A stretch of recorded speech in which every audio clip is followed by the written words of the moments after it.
여러분, 한 가지 여쭤볼게요. 평생 아끼고 모으고 자식 뒷바라지 하면서 정말 열심히 사셨잖아요. 그런데 통장 잔고를 볼 때마다 마음이 편하신가요? 아마 이 영상을 클릭하신 분이라면 솔직히 좀 불안하실 거예요. 나는 왜 이렇게 살았는데도 돈이 부족한 느낌일까? 이 생각 한 번쯤은 해보셨을 겁니다. 놀라운 숫자 하나를 말씀드릴게요. 우리나라 65세 이상 어르신 중에서 본인이 노후 준비가 충분하다고 느끼는 분은 10명 중 고작 한두 분밖에 안 됩니다. 나머지 8, 9분은 막연한 불안 속에서 하루하루를 보내고 계세요. 그런데요, 정말 중요한 사실 하나를 알려드리겠습니다. 이 불안의 원인은 돈이 적어서가 아닙니다.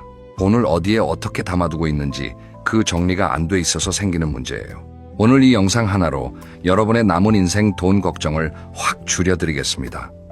복잡한 주식 이야기, 어려운 부동산 투자 이야기 아닙니다. 통장 딱 3개만 있으면 됩니다. 3개의 통장이 여러분의 노후를 완전히 바꿔놓을 수 있습니다. 끝까지 함께 해주시면 영상이 끝날 때쯤 여러분은 바로 오늘부터 실천할 수 있는 구체적인 방법을 손에 쥐고 계실 거예요. 자, 그러면 지금부터 시작하겠습니다. 먼저 우리가 노후에 돈 걱정을 하게 되는 진짜 이유부터 짚어보겠습니다. 많은 분들이 이렇게 생각하세요.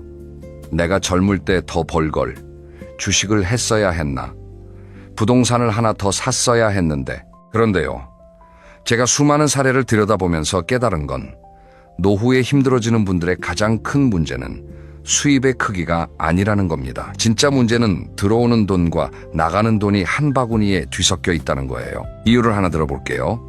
여러분, 부엌에 양념통이 있죠? 소금, 설탕, 고춧가루, 후추. 이걸 전부 하나의 큰 통에 섞어 넣으면 어떻게 될까요? 요리할 때마다 어느 게 소금이고 어느 게 설탕인지 알 수가 없습니다. 된장찌개에 설탕을 넣고 디저트에 소금을 넣는 참사가 벌어지겠죠. 우리 통장도 똑같습니다. 연금 들어오는 통장, 공과금 나가는 통장, 경조사비 나가는 통장, 자녀에게 보내는 돈, 본인 용돈까지 전부 하나의 통장에서 왔다 갔다 하면 이달에 돈이 얼마나 남았는지, 다음 달에는 괜찮은 건지 도무지 감이 안 잡힙니다. 실제 이야기 하나를 해드리겠습니다. 이건 제가 자주 접하는 유형인데요. 김 선생님이라고 부르겠습니다. 올해 67세 퇴직한 지 2년 됐어요. 국민연금이 매달 120만 원 정도 들어옵니다. 부인분 연금까지 합하면 약 200만 원이에요. 두 분이 생활하시기에 빠듯하지만 아주 못 살 정도는 아닙니다. 그런데 김 선생님은 매달 말이 되면 통장 잔고가 거의 제로에 가까워져요.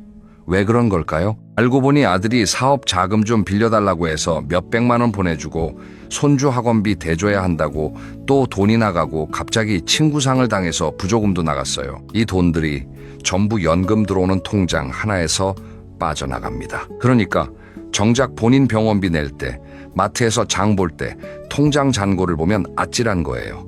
매달 200만 원이 들어오는데도 늘 쪼들리는 느낌인 거죠. 이게 바로 밑 빠진 독에 물 붓기입니다. 독에 구멍이 나 있는데 아무리 물을 부어도 차지 않는 거예요. 그래서 해결책은 물을 더 많이 붓는 게 아니라 구멍을 막는 겁니다. 그리고 그 구멍을 막는 방법이 바로 돈의 성격에 따라 통장을 나누는 것입니다. 혹시 A 통장 나눈다고 뭐가 달라지겠어? 라고 생각하시는 분 계실 수 있어요. 그런데요, 이건 단순히 돈을 옮기는 행위가 아닙니다. 돈에 이름표를 붙여주는 거예요. 이름이 붙은 돈은 함부로 쓰이지 않습니다. 이건 행동경제학에서도 이미 증명된 원리예요. 사람은 같은 10만 원이라도 이건 내 여행 자금이야 라고 이름을 붙여두면 훨씬 아끼게 됩니다. 반대로 이름 없이 그냥 통장에 들어있으면 이 정도쯤이야 하면서 쉽게 써버리죠.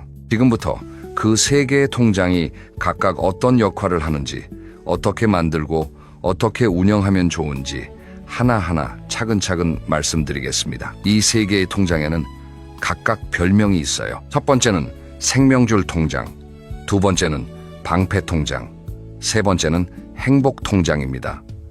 이름만 들어도 느낌이 오시죠? 자, 그러면 첫 번째 통장부터 가보겠습니다. 첫 번째 통장, 생명줄 통장입니다. 이름 그대로 여러분의 생활을 매달 숨쉬게 해주는 통장이에요. 이 통장의 역할은 아주 명확합니다. 매달 규칙적으로 들어오는 돈, 그리고 매달 반드시 나가야 하는 돈, 이 두 가지만 이 통장에서 관리하는 겁니다. 먼저 들어오는 돈을 정리해 볼까요? 국민연금, 개인연금, 퇴직연금, 혹시 임대 수입이 있으시다면 그것까지 매달 정해진 날짜에 꼬박꼬박 들어오는 고정 수입을 말합니다. 여기서 중요한 건 불규칙한 수입은 이 통장에 넣지 않는다는 거예요.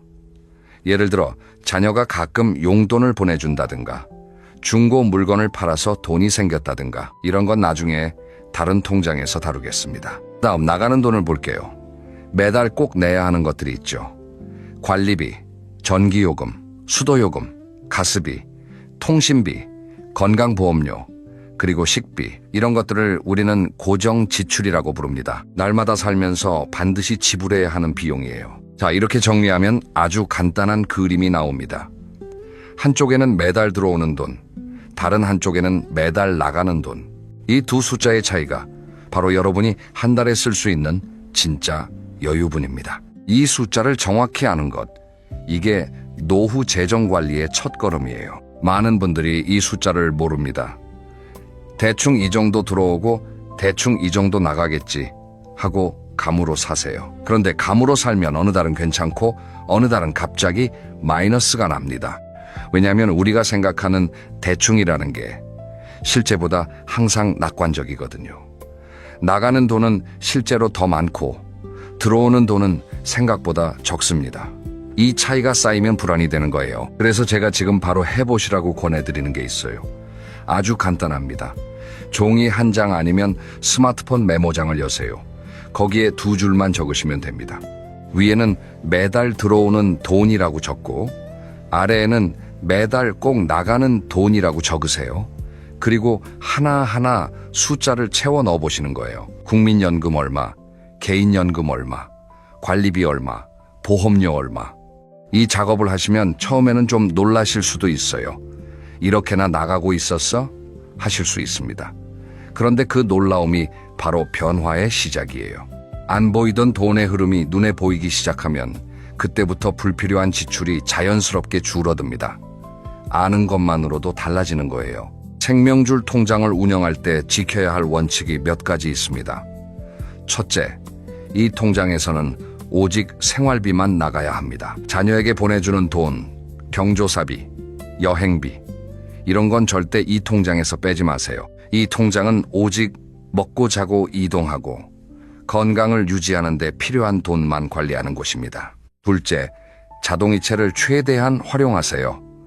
관리비, 전기, 수도, 가스, 통신비, 보험료, 이런 고정 지출은 전부 자동이체로 걸어두시는 게 좋습니다. 왜냐하면 매달 일일이 납부하다 보면 깜빡하는 경우가 생기고 연체료가 붙고 그러면 스트레스를 받으시잖아요. 자동이체를 걸어두면 머리가 편해집니다. 이건 알아서 나가는 거니까 신경 안 써도 돼 라는 마음의 여유가 생겨요. 셋째, 고정 지출 날짜를 최대한 비슷하게 맞추세요. 예를 들어 연금이 매달 25일에 들어온다면 자동이체 날짜를 27일이나 28일쯤으로 모아두는 겁니다. 그러면 돈이 들어오고 2, 3일 안에 고정비가 한꺼번에 빠져나가니까 나머지 기간 동안 통장에 남은 돈이 곧 이번 달 내가 쓸 수 있는 생활비라는 게 한눈에 보이거든요. 이게 정말 편합니다. 넷째, 매달 초에 5분만 투자하세요. 이건 시간 투자예요. 매달 초에 통장을 한번 열어보고 이번 달에는 얼마 남았구나 확인하는 습관을 들이시면 됩니다. 딱 5분이면 돼요. 이 5분이 그달 한 달의 마음 편안함을 결정합니다. 생명줄 통장의 핵심을 한 문장으로 정리하면 이렇습니다. 들어오는 돈과 나가는 돈을 한 바구니에 담아서 내 생활의 숨통을 눈에 보이게 만드는 것. 이게 전부예요. 어렵지 않죠? 그런데 이것만 해도 여러분의 노후 재정이 놀라울 정도로 안정됩니다. 자, 그런데 여기서 한 가지 의문이 드실 겁니다. 그러면 갑자기 큰 돈이 필요하면 어떡해? 맞아요. 아무리 생활비 통장을 잘 관리해도 인생에는 예상 못한 일이 생기잖아요. 갑자기 병원에 입원해야 한다든가, 집에 보일러가 고장났다든가, 자녀가 급하게 도움을 요청한다든가. 이럴 때 생활비 통장에서 돈을 빼면 어떻게 될까요? 그달부터 생활이 흔들립니다. 그러면 다음 달도 그 다음 달도 연쇄적으로 영향을 받아요. 이걸 막아주는 게 바로 두 번째 통장입니다. 두 번째, 통장 방패 통장입니다. 이 통장은 말 그대로 여러분의 생활비를 지켜주는 방패 역할을 합니다. 예상치 못한 지출이 갑자기 날아올 때 생활비 통장 대신 맞아주는 든든한 보호막이에요. 왜 이 통장이 필요한지 일상적인 예를 들어보겠습니다. 여러분, 자동차를 운전하시면 범퍼가 있죠. 범퍼가 왜 있는 걸까요? 작은 접촉 사고가 났을 때 차체 본체를 보호하기 위해서 있는 거잖아요. 범퍼가 없으면 가벼운 충돌에도 엔진이나 차체가 바로 손상됩니다. 방패 통장이 바로 이 범퍼 역할을 하는 겁니다. 실제로 제가 주변에서 본 안타까운 경우를 말씀드릴게요. 박 선생님이라는 분이 계셨어요. 70한 되시는 분인데 퇴직 후에 연금으로 알뜰하게 생활하고 계셨습니다. 그런데 어느 날 갑자기 무릎 관절 수술을 받으셔야 했어요. 수술비가 250만 원 정도 나왔습니다. 비상금 통장이 따로 없으셨기 때문에 생활비에서 250만 원을 빼셨어요.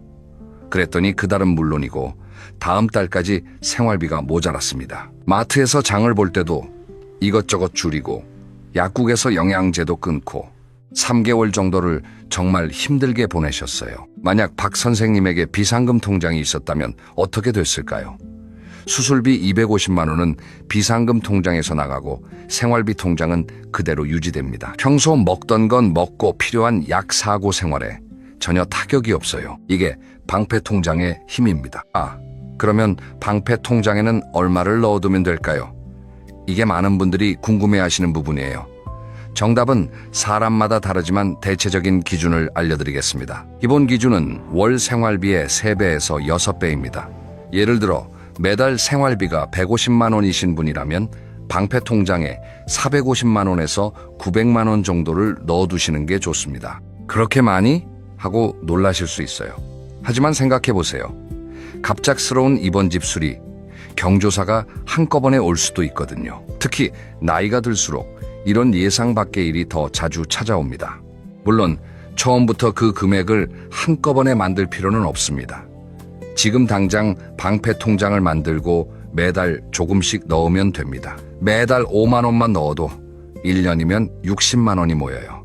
2년이면 120만 원입니다. 중요한 건 시작하는 거예요. 금액이 아니라 습관이 중요합니다.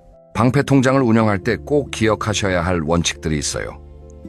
첫째, 이 통장은 진짜 비상시에만 쓰는 겁니다. 자녀가 아빠 좀 급해라고 할 때마다 이 통장을 열면 정작 본인에게 진짜 비상이 닥쳤을 때 비어 있습니다. 비상금은 본인의 비상을 위한 돈이에요. 자녀 지원은 별도의 판단과 계획이 필요한 문제입니다. 여기서 잠깐 오해하지 마세요. 자녀를 돕지 말라는 게 아닙니다. 다만 본인의 안전망을 허물면서까지 도우면 결국 자녀에게도 더 큰 짐이 된다는 겁니다. 실제로 이런 경우를 많이 봅니다. 부모님이 자녀에게 목돈을 빌려주고 그 돈이 돌아오지 않아서 본인 생활이 어려워지면 결국 자녀가 다시 부모님을 부양해야 하는 상황이 오거든요. 서로가 서로에게 짐이 되는 악순환이 시작되는 겁니다. 그래서 방패 통장을 지키는 건 나만을 위한 게 아니라 가족 모두를 위한 현명한 선택이에요. 둘째, 방패 통장은 접근이 살짝 불편한 게 좋습니다. 무슨 말이냐면 체크카드를 연결하지 마시고 인터넷 뱅킹으로 바로 이체가 되더라도 한 번 더 생각할 수 있는 장치를 만드세요. 예를 들어 이 통장의 비밀번호를 평소에 쓰는 것과 다르게 설정하는 것도 방법이에요. 아니면 집에 메모해둔 곳에서만 비밀번호를 확인할 수 있게 하는 거죠. 살짝 불편하면 충동적으로 꺼내 쓰는 걸 막을 수 있습니다. 이건 의지의 문제가 아니라 시스템의 문제예요. 환경을 만들어 놓으면 의지가 약해도 돈이 지켜집니다. 셋째, 방패 통장에서 돈을 썼다면 반드시 다시 채우세요. 비상금을 쓰는 건 괜찮습니다. 그게 이 통장의 존재 이유니까요. 하지만 쓰고 나서 다시 채우지 않으면 그 다음 비상 때 무방비 상태가 됩니다. 써서 줄었다면 다음 달부터 다시 매달 조금씩 채워 넣으시면 돼요. 여기서 한 가지 팁을 드리자면 방패 통장에 돈을 넣을 때 이자가 조금이라도 붙는 상품을 활용하시면 좋습니다. 요즘 시중은행에 파킹 통장이라는 게 있어요. 파킹 통장은 하루만 맡겨도 이자가 붙는 수시 입출금 통장이에요. 일반 보통 예금보다 이자가 높으면서도 필요할 때 바로 꺼낼 수 있어서 비상금 보관용으로 안성맞춤입니다. 은행 앱에서 쉽게 만들 수 있으니까 가까운 은행에 물어보시거나 자녀분에게 부탁해서 개설해 보세요. 그리고 또 하나, CMA 통장이라는 것도 있습니다. 이건 증권사에서 만드는 건데 쉽게 말하면 돈을 넣어두면 매일매일 이자가 붙는 통장이에요. 비상금처럼 넣어뒀다가 필요할 때 바로 뺐을 수 있으면서 일반 은행 통장보다 이자가 높은 편이라 비상금 보관에 좋습니다. 다만 원금 보장이 되는 상품인지 꼭 확인하시고 복잡한 투자 상품은 피하셔야 해요. 비상금은 안전이 최우선이니까요. 방패 통장이 왜 중요한지 한 가지 더 강조해 드리겠습니다. 이 통장이 있으면 심리적으로 엄청난 안정감이 생깁니다. 갑자기 무슨 일이 생겨도 나한테는 비상금이 있어. 이 마음 하나가 일상의 불안을 확 줄여줘요. 사실 노후 불안의 상당 부분은 만약에라는 걱정에서 옵니다. 만약 갑자기 아프면 어쩌지? 만약 큰 돈이 필요하면 방패 통장은 이 만약에에 대한 답을 미리 준비해 놓는 겁니다. 여러분, 우산을 가지고 나갔는데 비가 안 오면 어떤가요? 좀 무겁긴 해도 스트레스는 없잖아요. 반대로 우산 없이 나갔는데 갑자기 소나기가 쏟아지면 온종일 불쾌하고 힘들죠. 방패 통장은 여러분, 인생의 우산입니다. 쓸 일이 없으면 그저 든든한 안심이고 쓸 일이 생기면 즉시 여러분을 지켜주는 거예요. 자, 여기까지 생명줄 통장과 방패 통장을 말씀드렸습니다. 이 두 통장만 있어도 노후 재정의 기본 뼈대는 완성돼요.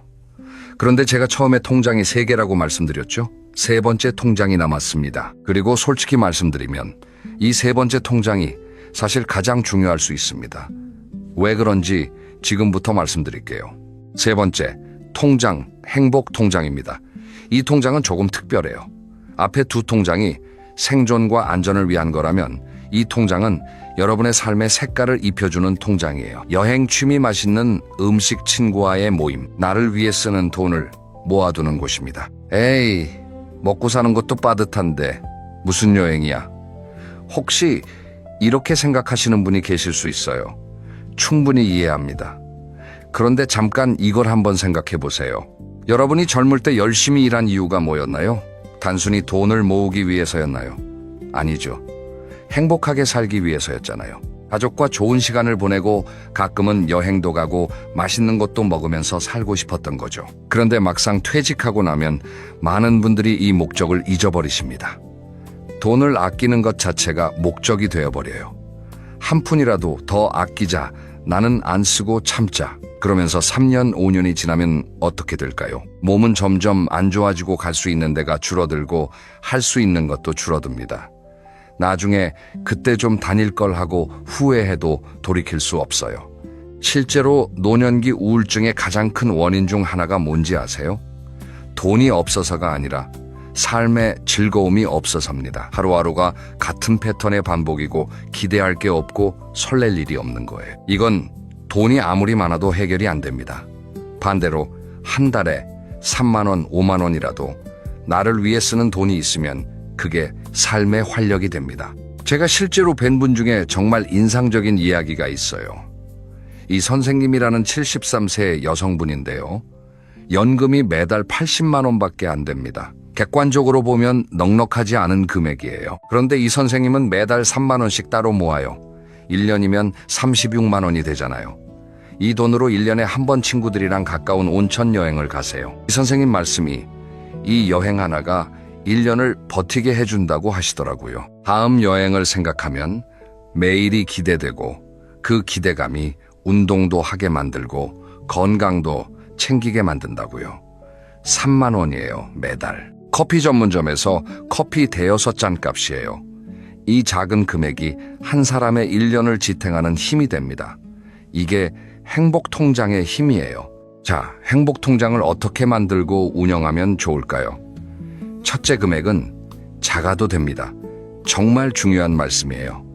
매달 1만 원이든 3만 원이든 5만 원이든 상관없습니다.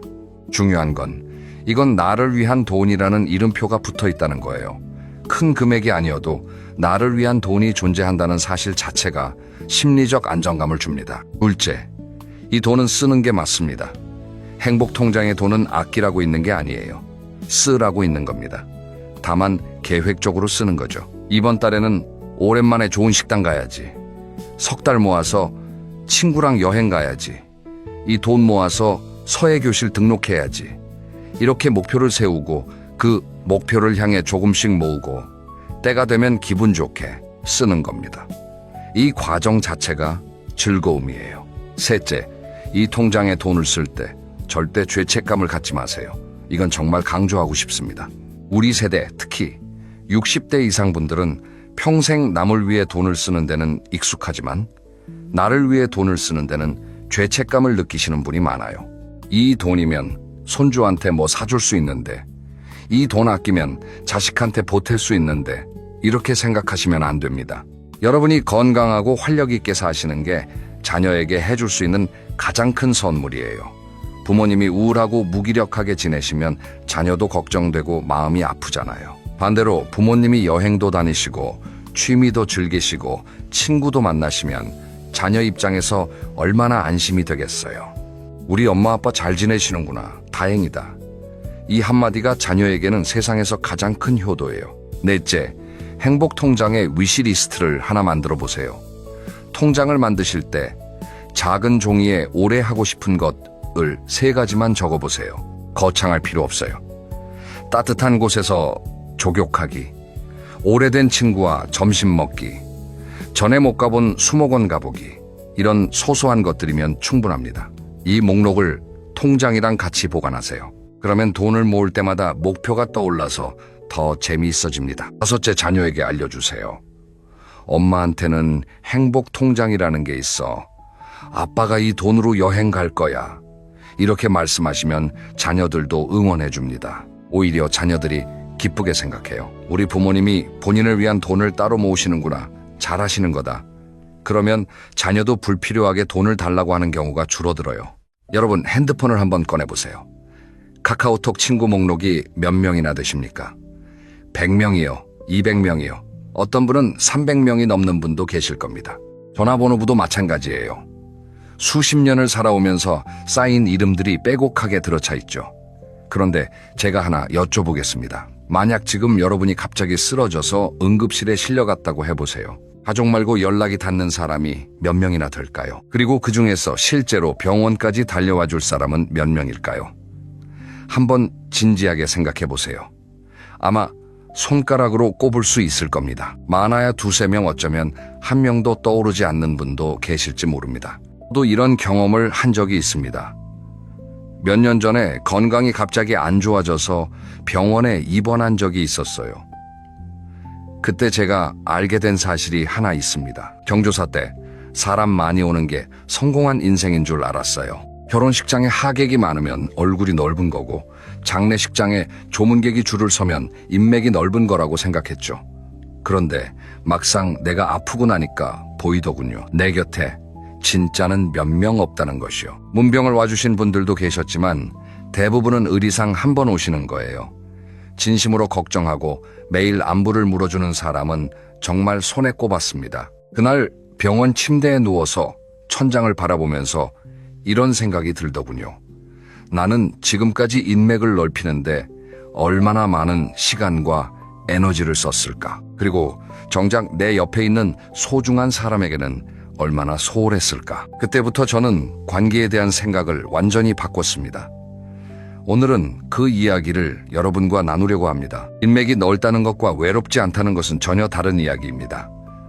아는 사람이 많아도 외로운 사람이 있고, 아는 사람은 적지만 충만한 사람이 있습니다. 그 차이가 뭔지 오늘 끝까지 들어주시면 여러분도 아실 겁니다. 그리고 영상 맨 끝에서 진짜 내 편인 사람을 알아보는 아주 간단하고도 확실한 기준 하나를 말씀드리겠습니다. 꼭 끝까지 함께 해주세요. 자, 그러면 첫 번째 이야기부터 시작하겠습니다. 여러분, 혹시 누군가를 만나고 돌아왔는데 이상하게 기운이 빠진 적 있으신가요? 분명히 차도 마시고 이야기도 나눴는데 집에 오면 피곤해요. 몸이 피곤한 게 아니라 마음이 피곤한 겁니다. 만나기 전에는 괜찮았는데 만나고 나니까 오히려 기분이 가라앉아요. 이런 경험 있으시면 한번 생각해 보세요. 그 사람과의 관계가 혹시 에너지를 채워주는 관계가 아니라 에너지를 빼앗아가는 관계는 아닌지요? 제가 오랜 시간 관찰해 보니까 에너지를 빼앗아 가는 관계에는 대략 3가지 유형이 있더군요. 첫째는 질투하는 친구입니다. 겉으로는 친한 척하지만 내가 잘 되는 것을 진심으로 기뻐하지 못하는 사람이에요. 예를 들어볼게요. 여러분이 기쁜 마음으로 이렇게 이야기합니다. 우리 아들이 이번에 승진했어. 그러면 보통 친구라면 와, 정말 축하해, 잘 됐다, 이렇게 반응하겠죠. 그런데 질투하는 친구는 다릅니다. 아, 그래, 승진했어. 근데 요즘 그 회사 분위기가 별로라던데 오래 다닐 수 있을까? 이렇게 말합니다. 축하를 하는 것 같으면서도 은근히 찬물을 끼얹는 거예요. 한 번은 그러려니 할 수 있어요. 그런데 매번 내가 좋은 소식을 전할 때마다 이런 반응이 돌아온다면 그건 우정이 아닙니다. 들으시면서 혹시 떠오르는 얼굴이 있으시면 가만히 기억해 두세요. 둘째는 부정적인 친구입니다. 만나면 이 세상에 좋은 게 하나도 없는 것처럼 이야기하는 사람이에요.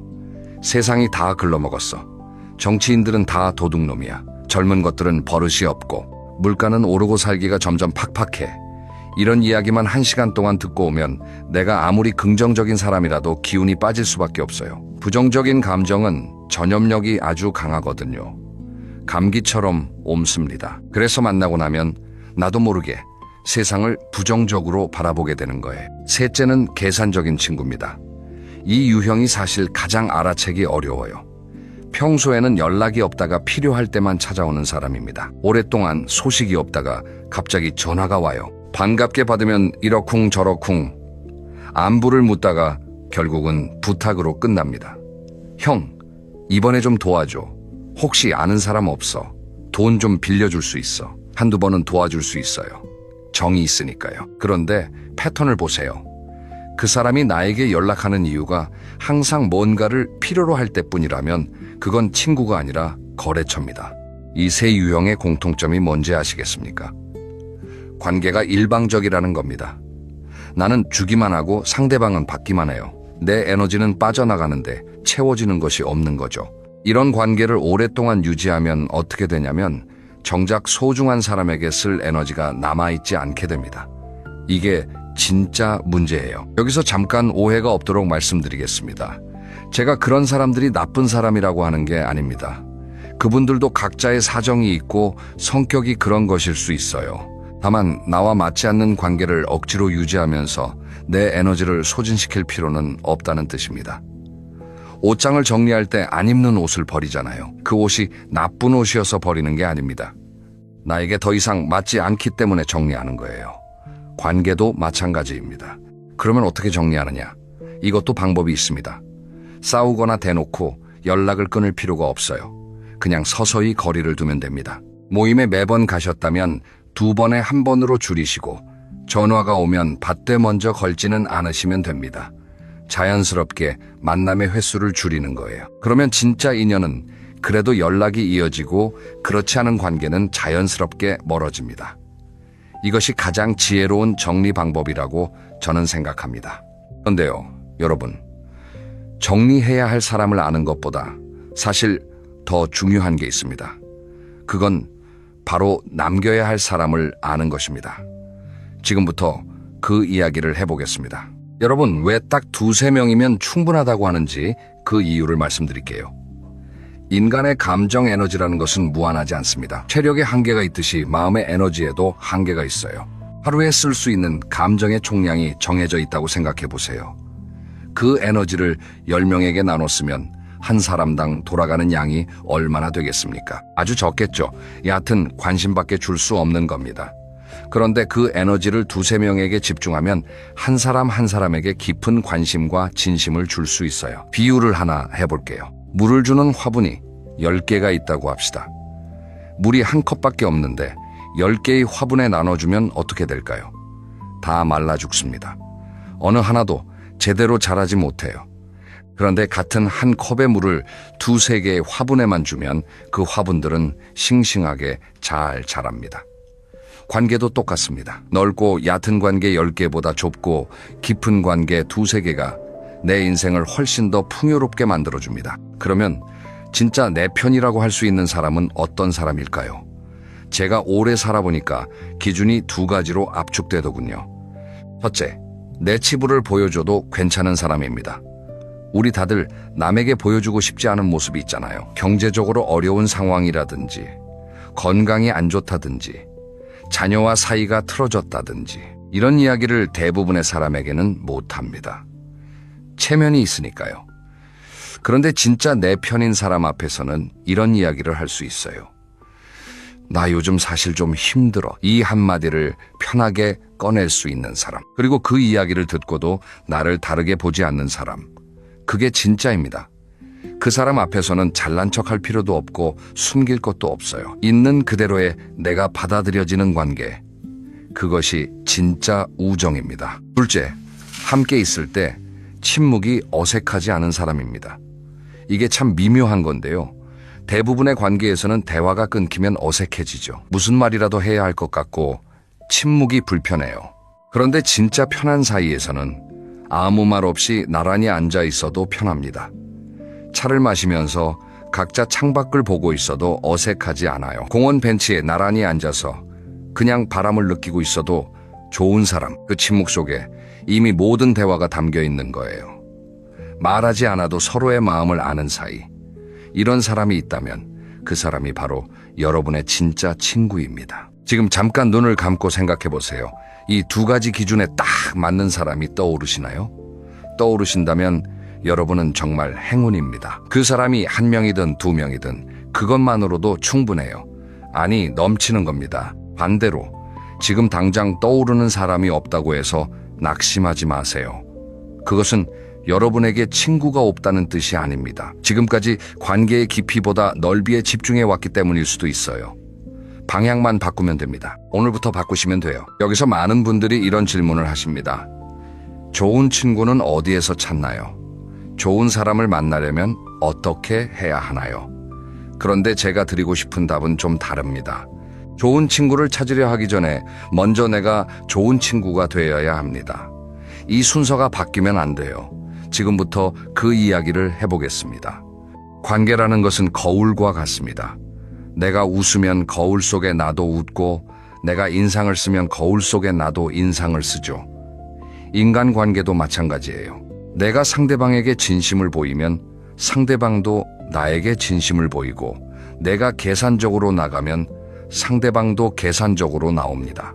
그러니까 좋은 사람을 만나고 싶으면 먼저 내가 좋은 사람이 되면 되는 거예요. 그 구체적인 방법을 저는 먼저의 법칙이라고 부릅니다. 3가지입니다. 첫째, 먼저 안부를 묻는 것입니다. 많은 분들이 상대방이 먼저 연락하기를 기다립니다. 왜 걔는 나한테 연락을 안 하지? 나는 항상 먼저 연락하는데. 이런 생각이 드실 때가 있잖아요.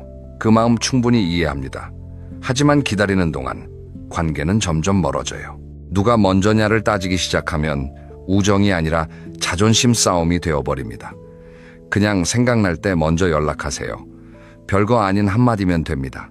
요즘 잘 지내지? 오늘 날씨가 좋아서 네 생각이 났어. 이 짧은 메시지 하나가 관계를 살려놓습니다. 둘째, 먼저 양보하는 것입니다. 나이가 들면 고집이 세지기 쉬워요. 내가 맞고 네가 틀렸다는 생각이 강해지죠. 특히 오래된 친구 사이에서 사소한 의견 차이로 서먹해지는 경우가 많습니다. 그럴 때 먼저 그럴 수도 있겠네 한마디 해보세요.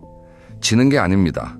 관계를 지키는 겁니다. 논쟁에서 이기고 친구를 잃는 것과 논쟁에서 양보하고 친구를 지키는 것, 어느 쪽이 더 남는 장사일까요? 당연히 후자입니다. 셋째, 먼저 인정하는 것입니다. 상대방의 좋은 점을 먼저 인정하고 말해주세요. 자네는 참 대단해. 나는 그런 거 잘 못하는데 자네는 잘하더라고.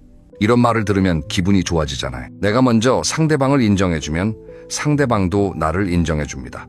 이게 거울의 법칙이에요. 그런데 먼저의 법칙을 실천하면서 반드시 함께 가져야 할 마음가짐이 하나 있습니다. 그것은 바라는 마음을 내려놓는 것입니다. 이게 정말 어려워요. 내가 먼저 연락했으니까 상대방도 연락해야지. 내가 양보했으니까 다음에는 상대방이 양보해야지. 이렇게 기대하기 시작하면 끝이 없습니다. 기대가 생기면 실망이 따라오고 실망이 쌓이면 원망이 되거든요. 그래서 먼저 하되 바라지 않는 것. 이것이 핵심입니다. 쉽게 말하면 선물을 주는 마음으로 하라는 거예요. 선물은 주는 것 자체가 목적이잖아요. 받는 사람이 답례를 하든 안 하든 내가 주고 싶어서 주는 겁니다. 관계도 그렇게 접근하면 마음이 훨씬 편해집니다. 내가 안부를 물은 것은 내가 그 사람이 생각나서 보낸 것이지 답장을 받으려고 보낸 게 아니다. 이렇게 마음을 정하면 상대방의 반응에 일희일비하지 않게 됩니다. 역설적이게도 이렇게 바라는 마음을 내려놓으면 오히려 관계가 더 좋아져요. 상대방도 부담이 없어지니까요. 자, 여기까지 우리가 3가지 이야기를 했습니다. 에너지를 빼앗는 관계를 정리하는 법, 진짜 내 편을 알아보는 기준, 그리고 내가 먼저 좋은 친구가 되는 법. 그런데 아직 하나 더 중요한 이야기가 남아 있습니다. 인맥을 정리하고 나면 반드시 마주하게 되는 것이 있어요. 바로 혼자만의 시간입니다. 관계를 줄이면 당연히 혼자 있는 시간이 늘어나겠죠. 그 시간이 외롭게 느껴질까봐 두려워서 정리를 못하는 분들이 많습니다. 이 문제를 어떻게 다뤄야 하는지 지금부터 이야기해 보겠습니다. 여러분, 외로움과 고독은 다른 겁니다. 이 두 단어를 같은 뜻으로 쓰는 분이 많은데 전혀 달라요. 외로움은 사람이 필요한데 없을 때 느끼는 감정입니다. 고독은 혼자 있기를 선택했을 때 누리는 평화입니다. 외로움은 고통이지만 고독은 자유예요. 같은 혼자라는 상태인데 마음가짐에 따라 고통이 될 수도 있고 자유가 될 수도 있는 겁니다. 인맥 정리를 하면 처음에는 좀 허전할 수 있어요. 주말에 전화가 안 울리면 나에게 연락하는 사람이 이렇게 없었나 이런 생각이 들 수도 있고요. 하지만 그 허전함은 일시적인 겁니다. 시간이 지나면 그 자리에 뭔가 새로운 것이 채워지기 시작해요. 그것이 바로 나 자신과의 관계입니다. 우리는 평생을 다른 사람과의 관계에 에너지를 쏟아왔잖아요. 부모님과의 관계, 배우자와의 관계, 자녀와의 관계, 직장 동료와의 관계, 친구와의 관계. 그런데 정작 나 자신과의 관계에는 얼마나 신경을 쓰셨습니까? 나는 뭘 좋아하는지, 나는 혼자 있을 때 뭘 하면 행복한지, 이런 질문을 스스로에게 해본 적이 있으세요? 아마 많지 않으실 겁니다. 인맥 정리 후에 생기는 혼자만의 시간은 바로 이 질문에 답할 수 있는 시간입니다. 이 시간을 어떻게 쓰느냐에 따라 인생 후반기의 행복이 결정돼요. 구체적으로 어떻게 하면 좋을까요? 거창한 게 아닙니다. 아침에 일어나서 동네를 천천히 산책하는 것, 좋아하는 차 한 잔을 내려서 창밖을 바라보며 마시는 것, 예전에 읽고 싶었던 책을 다시 펼쳐보는 것, 일기를 쓰는 것, 텃밭에서 상추를 키우는 것, 이런 소소한 것들이 혼자만의 시간을 채워줍니다.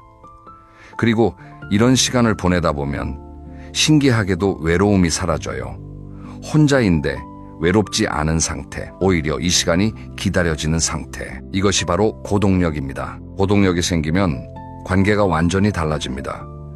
왜냐하면 더 이상 외로움을 채우기 위해 사람을 만나지 않게 되거든요.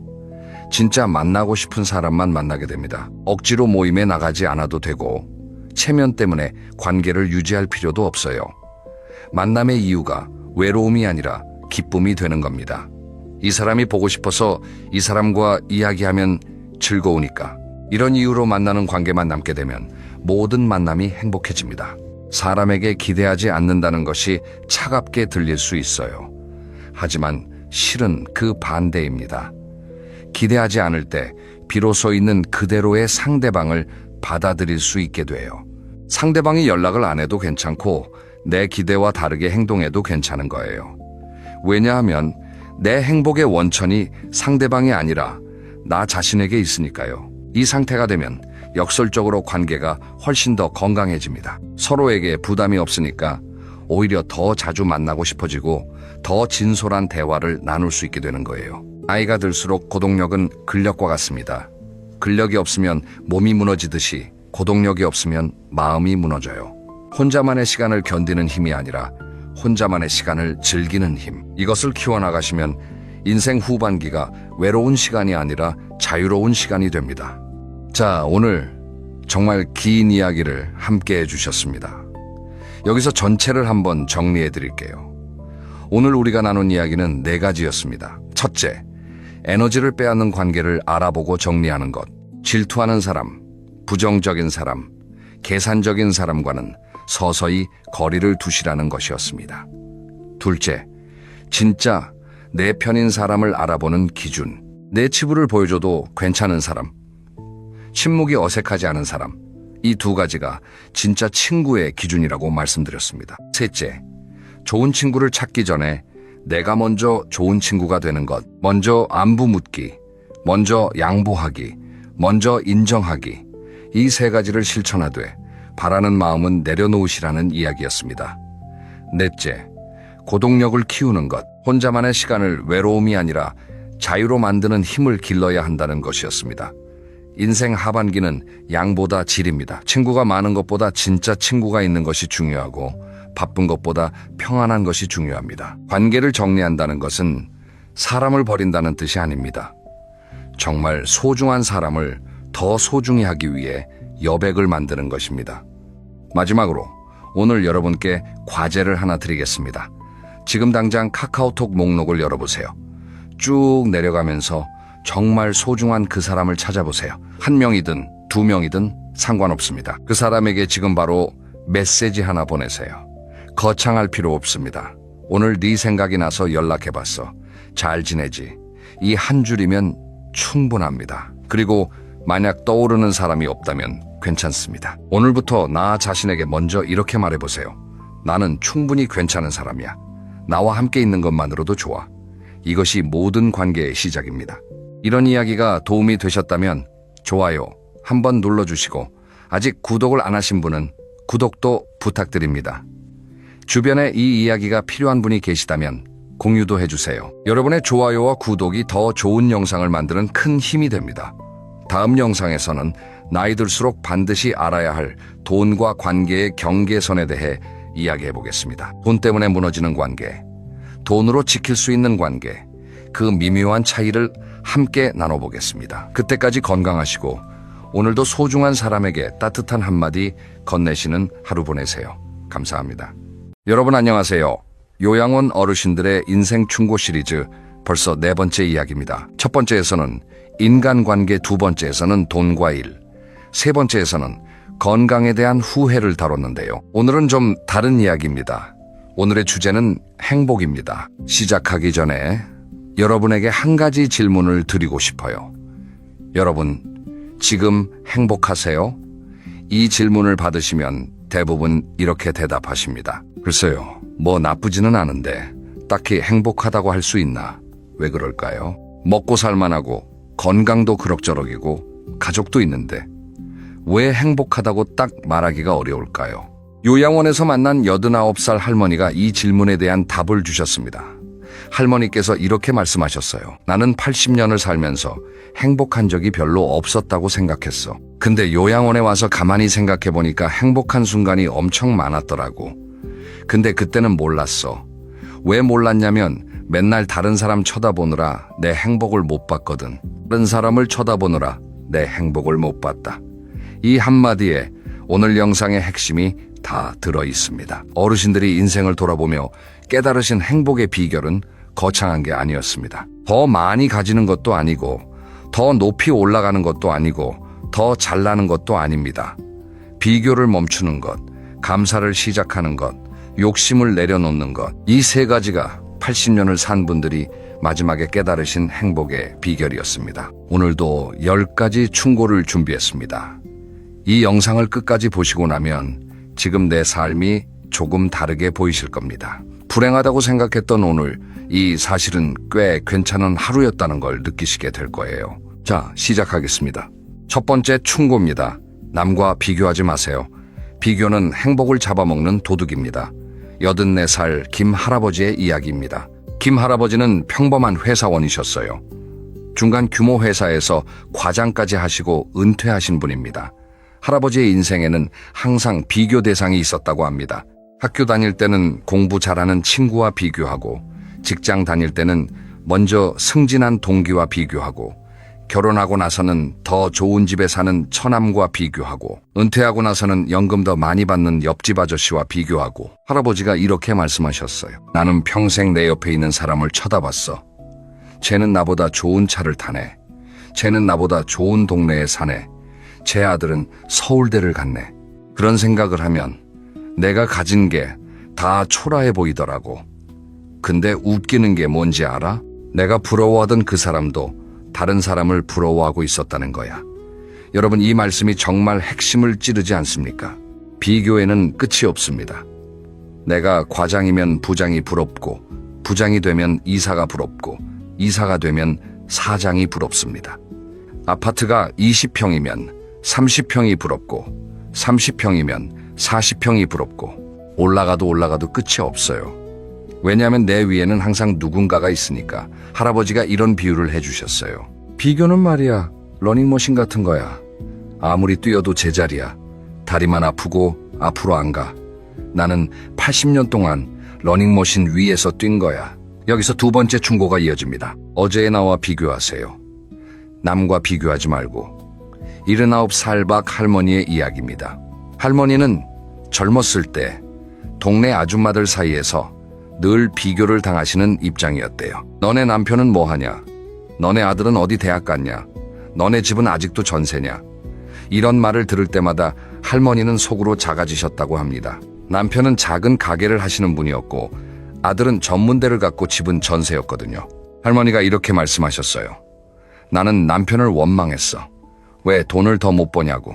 왜 다른 남편들처럼 못하냐고. 아들한테도 그랬어. 왜 공부를 못하냐고. 근데 지금 생각하면 내 남편은 성실하게 매일 가게를 열었고 내 아들은 착하게 자랐어. 그걸로 충분했는데 나는 남들 기준에 내 가족을 맞추려고 했던 거야. 여러분, 이 이야기가 가슴에 닿으시는 분 많으실 겁니다. 우리는 무의식적으로 남의 기준으로 내 삶을 평가합니다. 남들은 차를 바꿨는데 나는 아직 그 차를 타고 남의 자녀는 대기업에 다니는데 내 자녀는 아직 취업 준비 중이고 이런 비교를 하면서 스스로 불행을 만들어냅니다. 근데 비교의 기준을 바꾸면 세상이 다르게 보입니다. 남과 비교하지 말고 어제의 나와 비교하세요. 어제보다 오늘 한 가지라도 나아졌으면 그것으로 충분합니다. 어제보다 조금 더 웃었으면 좋은 하루이고 어제보다 조금 더 건강하면 좋은 하루입니다. 정리합니다. 첫째, 남과 비교하지 마세요. 비교는 끝이 없는 러닝머신입니다. 아무리 뛰어도 행복에 도착하지 못합니다. 둘째, 비교의 기준을 남에서 나로 바꾸세요. 어제의 나보다 오늘의 내가 조금이라도 나아졌다면 그것으로 충분합니다. 자, 다음 챕터로 넘어가겠습니다. 비교를 멈추면 뭐가 보이냐? 감사가 보입니다. 감사에 대한 이야기인데요. 이 이야기가 정말 따뜻합니다. 한번 들어보시죠. 세 번째 충고입니다. 매일 감사한 것을 세 가지만 찾아보세요. 82살 이 할머니의 이야기입니다. 이 할머니는 요양원에 오시기 전에 혼자 사셨대요. 남편은 먼저 돌아가셨고 자녀들은 바빠서 자주 오지 못하고 할머니는 매일이 불만이셨다고 합니다. 날씨가 너무 덥다, 무릎이 아프다, 자식들이 안 온다, 밥이 맛없다. 매일 불평을 하시면서 점점 더 우울해지셨대요. 그러다가 요양원에 오시고 나서 같은 방에 있는 다른 할머니를 만나셨습니다. 그 할머니는 두 눈이 안 보이시는 분이었대요. 근데 그 할머니가 매일 아침 이렇게 말씀하셨다고 합니다. 아, 오늘도 눈을 떴네. 감사하다. 새소리가 들리네. 감사하다. 밥이 따뜻하네. 감사하다. 이 할머니가 그걸 보고 충격을 받으셨대요. 나는 눈이 보이는데 불만이 가득하고 이 사람은 눈이 안 보이는데 감사가 가득해. 도대체 뭐가 다른 건가? 할머니가 이렇게 말씀하셨어요. 그분을 보고 나서 깨달았어. 감사는 조건이 아니라 습관이더라고. 가진 게 많아서 감사한 게 아니라 감사할 줄 아니까 가진 게 많아 보이는 거야. 여러분, 이 말씀이 정말 명언 아닙니까? 감사는 조건이 아니라 습관이다. 우리는 보통 이런 조건이 갖춰지면 감사하겠지라고 생각합니다. 돈이 더 있으면 감사할 텐데, 건강이 더 좋으면 감사할 텐데, 자녀가 더 잘 되면 감사할 텐데. 근데 그 조건이 갖춰져도 또 다른 불만이 생깁니다. 끝이 없어요. 반대로 지금 이 순간에 감사할 것을 찾는 연습을 하면 똑같은 상황인데도 기분이 달라집니다. 여기서 네 번째 충고가 나옵니다. 불평 대신 감사를 말하면 주변 사람도 달라집니다. 86살 정 할아버지의 이야기입니다. 할아버지는 스스로 인정하시는 불평꾼이셨대요. 젊었을 때부터 모든 불만이 많으셨다고 합니다. 회사가 불만이고, 날씨가 불만이고, 정치가 불만이고, 만나는 사람마다 불평을 하셨대요. 그러다 보니까 주변에서 사람이 하나둘씩 떠나셨다고 합니다. 할아버지가 이렇게 말씀하셨어요. 불평하는 사람 옆에 있으면 피곤하잖아. 나도 알아. 근데 그때는 멈출 수가 없었어. 불평이 입에 붙어버린 거야. 습관이 된 거야. 할아버지가 달라지신 건 요양원에 오시고 나서였습니다. 요양원 복도에서 매일 아침 할아버지에게 인사하는 자원봉사자 청년이 한 명 있었대요. 그 청년이 매일 이렇게 인사했다고 합니다. 할아버지 오늘도 건강하시죠? 감사합니다. 할아버지 얼굴 보니까 기분이 좋아요.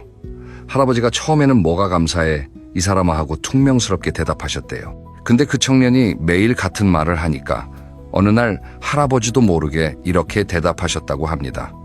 그래, 나도 네 얼굴 보니까 좋다. 그 한마디를 하시고 나서 할아버지 스스로도 놀라셨대요. 내 입에서 좋다는 말이 나올 줄 몰랐어. 평생 불평만 했는데. 근데 그 말을 하니까 진짜 기분이 좋아지더라고. 여러분, 감사와 불평은 둘 다 습관입니다. 불평이 입에 붙으면 세상 모든 게 불만으로 보이고, 감사가 입에 붙으면 세상 모든 게 고마운 것으로 보입니다. 그리고 감사를 말하면 내 기분만 좋아지는 게 아니라 주변 사람의 기분도 좋아집니다. 오늘 하나만 해보시겠어요? 잠들기 전에 오늘 감사한 것 3가지를 떠올려 보세요. 거창한 거 말고요. 아주 작은 거면 됩니다. 오늘 밥이 맛있었다. 오늘 날씨가 좋았다. 오늘 아무 탈 없이 하루가 지나갔다. 이 3가지를 매일 찾다 보면 일주일 뒤, 한 달 뒤에 세상이 다르게 보이기 시작합니다. 정리합니다. 셋째, 매일 감사한 것 3가지를 찾아보세요. 감사는 조건이 아니라 습관입니다. 습관이 되면 같은 하루가 다르게 보입니다. 넷째, 불평 대신 감사를 말해보세요. 내 기분이 달라지고 주변 사람도 달라집니다. 자, 다음은 욕심에 대한 이야기입니다. 더 갖고 싶고, 더 하고 싶고, 더 되고 싶은 마음. 그 욕심이 어르신들의 삶을 어떻게 바꿔놨는지, 그리고 내려놓았을 때 무엇이 찾아왔는지 한번 들어보시겠습니다. 5번째, 충고입니다.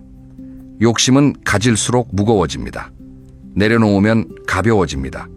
85살 최 할아버지의 이야기입니다. 최 할아버지는 부동산 사업을 하셨던 분이에요.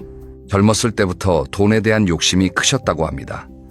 건물 하나를 사면 2개를 갖고 싶고, 2개를 가지면 5개를 갖고 싶고, 실제로 사업이 잘 되셔서 전성기에는 건물을 여러 채 소유하고 계셨다고 합니다. 근데 할아버지가 이렇게 말씀하셨어요. 건물이 늘어날수록 걱정도 늘어났어. 임대료 안 내는 사람 때문에 스트레스 받고, 건물 관리 문제로 잠을 못 자고, 세금 걱정에 머리가 빠지고, 돈은 벌었는데 행복한 날은 하루도 없었어. 그러다가 사업이 어려워지는 시기가 왔고 건물을 하나씩 정리하셔야 했습니다. 할아버지는 그때 세상이 무너지는 기분이었다고 해요. 내 것이 줄어드는 게 너무 괴로웠대요. 근데 신기한 일이 벌어졌다고 합니다. 건물을 정리하고 나니까 오히려 마음이 편해지신 거예요. 할아버지가 이렇게 말씀하셨어요. 다 정리하고 나니까 아침에 눈 뜨는 게 편하더라고. 걱정이 없어. 전화가 와도 무섭지 않아. 산책을 나가면 하늘이 보여. 건물 가지고 있을 때는 하늘을 볼 시간도 없었거든. 돈이 줄었는데 행복은 늘었어. 이게 말이 되냐고. 여러분, 이 이야기가 역설적이지 않습니까? 가진 게 많았을 때는 불행했고, 가진 게 줄었을 때 행복해졌다. 왜 그럴까요? 욕심은 짐과 같습니다. 등에 짐을 지고 산을 오르는 거예요. 짐이 하나면 괜찮은데 둘, 셋, 넷, 점점 짐을 더 지면 숨이 차고 다리가 떨리고 결국 주저앉게 됩니다. 그때 짐을 내려놓으면 어떻게 되냐면 다리가 가벼워지고 숨이 쉬어지고 다시 걸을 수 있게 됩니다. 할아버지가 내려놓은 건 건물이 아닙니다. 욕심을 내려놓으신 거예요. 여기서 6번째 충고가 나옵니다. 가진 것을 지키려는 욕심이 가진 것을 즐기지 못하게 합니다. 80살륜 할머니의 이야기입니다. 할머니는 젊었을 때 돈을 아주 열심히 모으셨대요. 근데 모은 돈을 쓰지 못하시는 분이었다고 합니다. 통장에 돈이 있으면 안심이 되는데 돈이 나가면 불안해지시는 거예요. 할머니가 이렇게 말씀하셨어요. 나는 돈을 모으는 게 목적이 돼버렸어. 처음에는 노후를 위해서 모았는데 어느 순간부터는 그냥 모으는 것 자체가 좋았어. 통장 숫자가 늘어나는 게 안심이 됐거든. 근데 그 돈으로 뭘 해본 적이 없어. 맛있는 거 한번 사 먹은 적이 없어. 여행 한번 간 적이 없어. 돈은 있었는데 쓸 용기가 없었어. 이건 두 번째 영상에서 다뤘던 이야기와도 연결되는데요. 돈뿐만 아니라 모든 것에 해당됩니다. 가진 것을 지키려는 욕심이 너무 크면 가진 것을 즐기지 못합니다. 건강을 가지고 있으면서도 건강을 잃을까봐 불안해하고, 좋은 관계를 가지고 있으면서도 그 관계를 잃을까봐 전전긍긍하고, 가진 것을 즐기지 못하면 가지지 않은 것과 같습니다. 정리합니다. 다섯째 욕심은 가질수록 무거워집니다. 내려놓으면 가벼워집니다. 지금 나를 짓누르고 있는 욕심이 뭔지 한번 생각해 보세요. 여섯째, 가진 것을 지키려는 욕심이 가진 것을 즐기지 못하게 합니다. 지금 가지고 있는 것을 누리세요. 그게 진짜 부자입니다. 자, 다음은 완벽주의에 대한 이야기입니다. 다 잘해야 한다는 강박, 실수하면 안 된다는 압박. 이게 어르신들의 삶을 얼마나 힘들게 했는지 들어보시면 고개를 끄덕이실 겁니다. 일곱 번째 충고입니다. 다 잘하려고 하지 마세요. 완벽한 인생은 없습니다. 83살 한 할머니의 이야기입니다. 한 할머니는 스스로를 완벽주의자라고 표현하셨어요. 집안일도 완벽하게, 자녀 교육도 완벽하게, 남편 뒷바라지도 완벽하게, 모든 걸 다 잘해야 한다고 생각하셨대요. 아침에 눈 뜨면 집안 구석구석을 청소하시고, 밥은 반찬 5가지 이상 꼭 차리시고, 아이들 학교 준비물 하나도 빠뜨리지 않으시고, 겉으로 보면 완벽한 주부, 완벽한 엄마, 완벽한 아내. 근데 속은 항상 불안하셨다고 합니다. 할머니가 이렇게 말씀하셨어요. 뭘 해도 만족이 안 됐어. 반찬을 5개 했으면 6개 할 걸 싶고, 청소를 했으면 여기가 좀 덜 됐네 싶고, 나한테 100점이 아니면 다 0점이었어. 90점을 받아도 기분이 안 좋았어. 나머지 10점이 신경 쓰여서. 이런 완벽주의가 할머니를 어떻게 했냐면요. 50대에 만성 두통이 시작됐고, 60대에 불면증이 왔고, 70대에 공황장애 비슷한 증상이 나타나셨대요. 몸이 신호를 보내고 있었는데 할머니는 그것마저도 완벽하게 이겨내려고 하셨습니다. 내가 이 정도에 무너지면 안 되라고요. 할머니가 지금은 이렇게 말씀하세요. 완벽하게 살려고 했는데 결국 완벽하게 망가졌어. 그때 70점짜리 하루를 보냈으면 차라리 더 오래 건강했을 거야. 여러분, 혹시 이런 생각하시는 분 계세요? 나는 좀 더 잘해야 해. 이 정도는 부족해. 다른 사람은 다 잘하는데 나만 못해. 이런 생각이 드실 때 이 말을 떠올려 보세요. 70점짜리 하루도 괜찮은 하루입니다. 여기서 8번째 충고가 이어집니다. 실수를 용서하세요. 남의 실수도 내 실수도. 87살 문 할아버지의 이야기입니다. 문 할아버지는 실수를 용납 못하시는 분이셨대요. 본인의 실수도 못 참으시고 남의 실수는 더 못 참으셨다고 합니다. 직장에서 부하 직원이 실수하면 크게 화를 내시고, 아내가 뭘 잘못하면 잔소리를 하시고, 자녀가 성적이 떨어지면 호되게 꾸짖으셨대요. 그 결과가 어땠냐면요. 직장에서는 후배들이 할아버지를 피했고, 집에서는 아내가 눈치를 보며 사셨고, 자녀들은 아버지를 무서워했다고 합니다. 할아버지가 이렇게 말씀하셨어요. 나는 그게 원칙이라고 생각했어. 실수 없이 완벽하게 하는 게 맞다고 생각했거든. 근데 지금 보면 내가 사람들한테 너무 가혹했어. 실수 한 번 했다고 화를 내면 그 사람이 나를 어떻게 좋아해? 사람은 실수하는 거야. 나도 실수했잖아. 근데 나는 내 실수는 모른 척하고 남의 실수만 잡았어. 여러분, 완벽주의는 나만 괴로운 게 아니라 주변 사람도 괴롭게 합니다. 완벽을 요구하는 사람 옆에 있으면 숨이 막힙니다.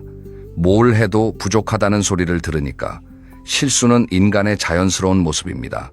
실수 없는 사람은 없습니다. 남의 실수를 너그럽게 봐주는 것, 내 실수도 너그럽게 받아들이는 것, 그게 완벽주의를 내려놓는 첫걸음입니다. 정리합니다. 7째, 완벽한 인생은 없습니다. 70점짜리 하루도 괜찮은 하루입니다. 스스로를 너무 몰아세우지 마세요. 여덟째, 실수를 용서하세요. 남의 실수도 내 실수도 실수를 포용하면 인간관계도 내 마음도 편해집니다. 자, 다음은 남의 시선에 대한 이야기입니다. 체면 때문에 하고 싶은 걸 못했던 이야기, 남들이 뭐라고 할까봐 숨겼던 이야기. 이게 의외로 어르신들의 가슴에 깊이 박혀있던 후회였습니다. 아홉 번째 충고입니다. 남의 눈 때문에 내 인생을 숨기지 마세요. 80살송 할머니의 이야기입니다. 할머니는 젊었을 때 춤을 추고 싶으셨대요.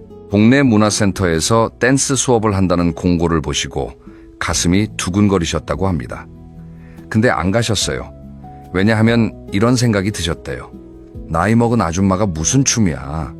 동네 사람들이 뭐라고 하겠어. 남편이 창피할 거야. 그래서 참으셨습니다.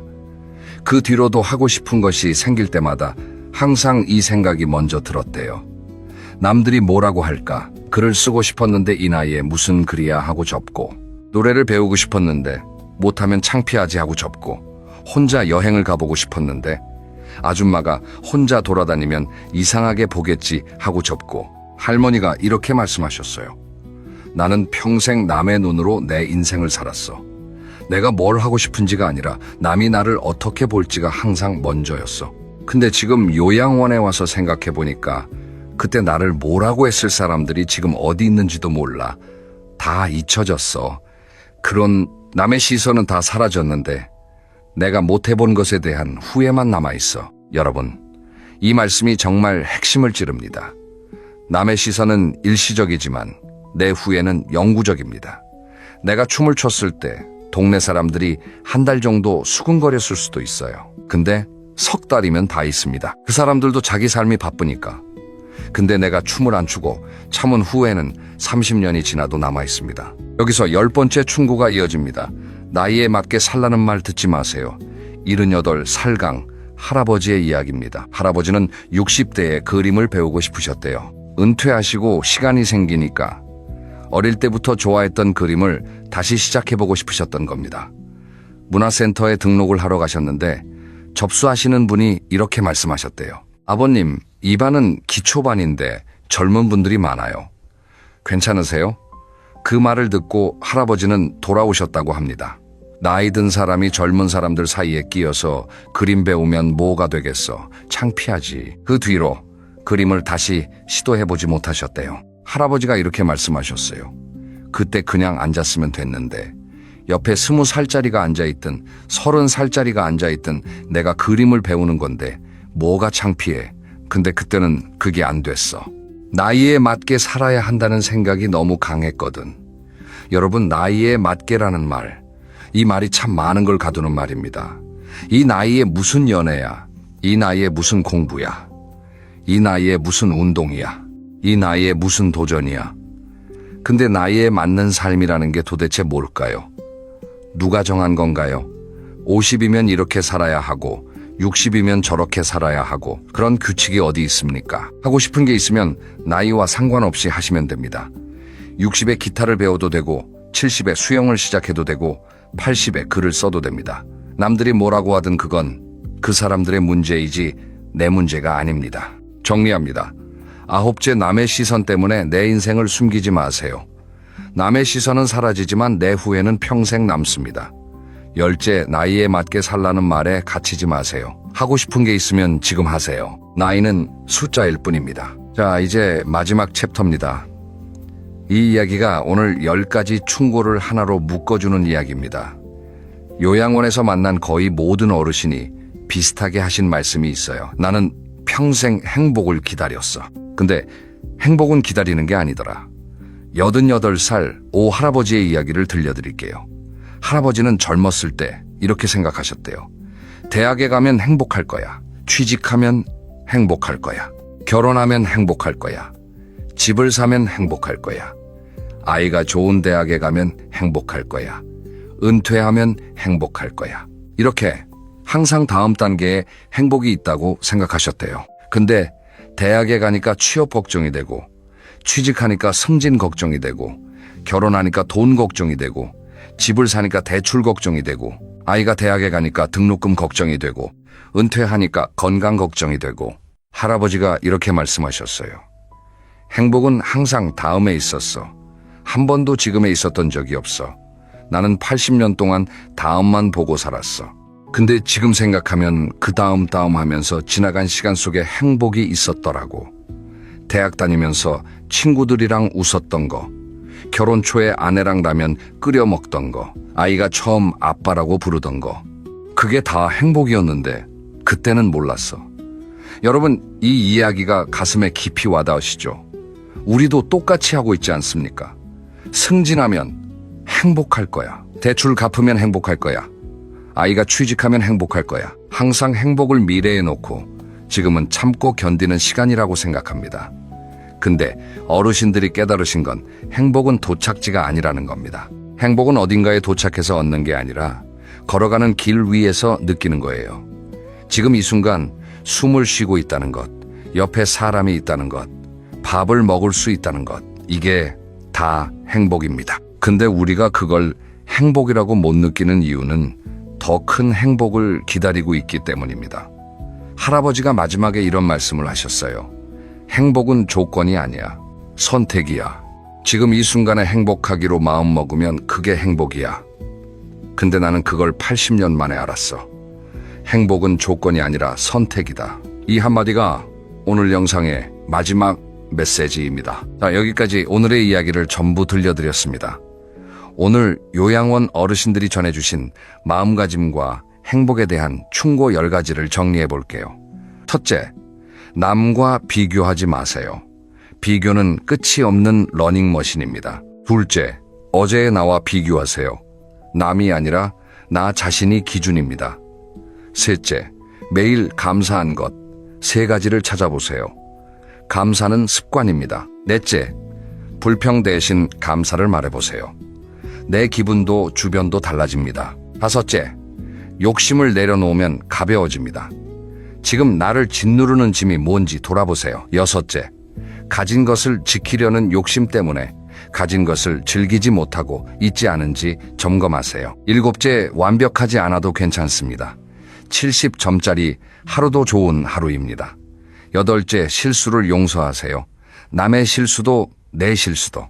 아홉째, 남의 시선 때문에 내 인생을 숨기지 마세요. 열째, 나이에 맞게 살라는 말에 갇히지 마세요. 하고 싶은 건 지금 하세요. 그리고 오늘 이 모든 이야기를 하나로 꿰뚫는 말, 행복은 조건이 아니라 선택입니다. 여러분, 지금 이 영상을 보고 계신 이 순간이 행복입니다. 눈이 보이고 귀가 들리고 의자에 앉아 있을 수 있고 누군가의 이야기에 귀 기울이고 있다는 것, 이게 당연한 게 아닙니다. 이걸 못하는 분들이 요양원에 계십니다. 오늘 잠들기 전에 딱 한 가지만 해보세요. 눈을 감고 오늘 하루를 돌아보면서 오늘도 괜찮은 하루였다고 한 번만 말해보세요. 그 한마디가 행복의 시작입니다. 다음 영상에서는 이 시리즈의 마지막 이야기를 준비하고 있습니다.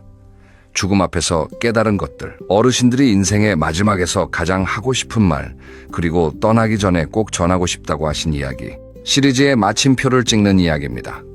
그 이야기도 정말 울림이 큽니다. 기대해 주세요. 그러면 오늘도 여러분의 하루가 행복하기를 바랍니다. 감사합니다.